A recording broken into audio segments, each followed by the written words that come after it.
हर मंगलवार को मिलने वाली वडोदरा महानगर पालिका की रिव्यू बैठक आज भी मिली थी। म्यूनिसिपल कमिश्नर अरुण महेश बाबू की अगुवाई में इस बैठक का आयोजन हुआ था, जिस दौरान इस वक्त शहर में जो कामगिरी चल रही है उसके मुद्दे पर रिव्यू लिए गए थे और साथ ही भविष्य के आयोजन को लेकर अधिकारियों को जरूरी सूचनाएं भी दी गई थी।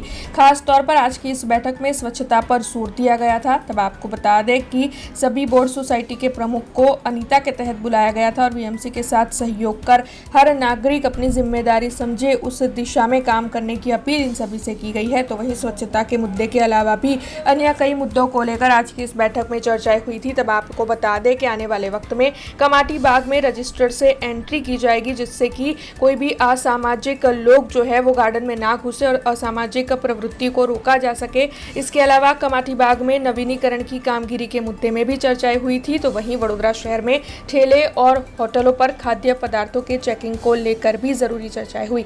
तो वहीं वडोदरा शहर के तालाबों के ब्यूटिफिकेशन को लेकर भी इस दौरान चर्चाएं हुई थी और अन्य कई मुद्दों पर भी इस दौरान चर्चाएं की गई थी।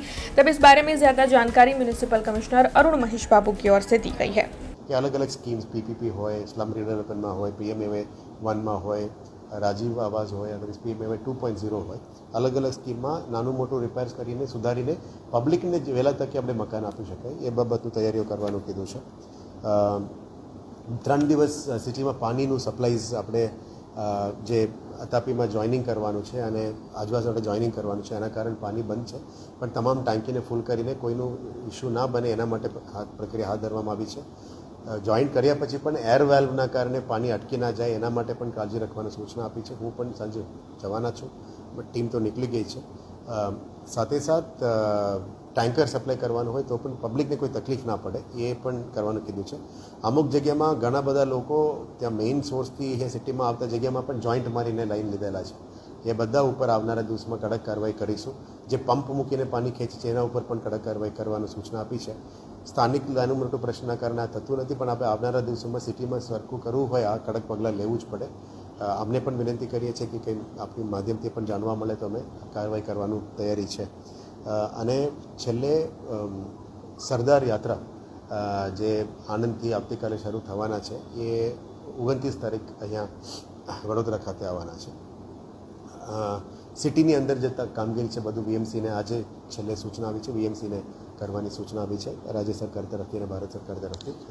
એના માટે નાનું એક મીટિંગ કર્યું છે અને કાલે સવારે પણ મીટિંગ કરવાના છે। એટલે લગભગ શેરકીથી સિટી સુધી, નવલખી સુધી અને નવલખીથી નર્મદા જિલ્લા જવાની રસ્તા સુધી તમામ તૈયારીઓ વીએમસી દ્વારા કરવામાં આવશે। એમાં અલગ અલગ લોકોથી સન્માન કરવાનું, આખી રૂટનું સજાવવાનું બધું કામગીરી અત્યારે હાથ ધરીશું। નવલખી ગ્રાઉન્ડમાં જે કાર્યક્રમ છે રાજ્ય સરકાર દ્વારા કરવામાં આવી રહ્યા છે એની સપોર્ટિંગ રોલમાં વીએમસી હવે કામગીરી કરશે। આજના વીસીમાં આ નિર્ણય રાજ્ય સરકાર અને ભારત સરકારથી સૂચના આવી છે, એટલે આ કામગીરીમાં પણ અમારી ટીમ અત્યારે લાગી ગયું છે। તે દિવસ જે યાત્રામાં વીવીઆઈપી गेस्ट આવવાના છે। हमसे जुड़े रहने के लिए हमारे YouTube चैनल को सब्सक्राइब करें और नई वीडियो की नोटिफिकेशन के लिए बेल आइकॉन को दबाएं।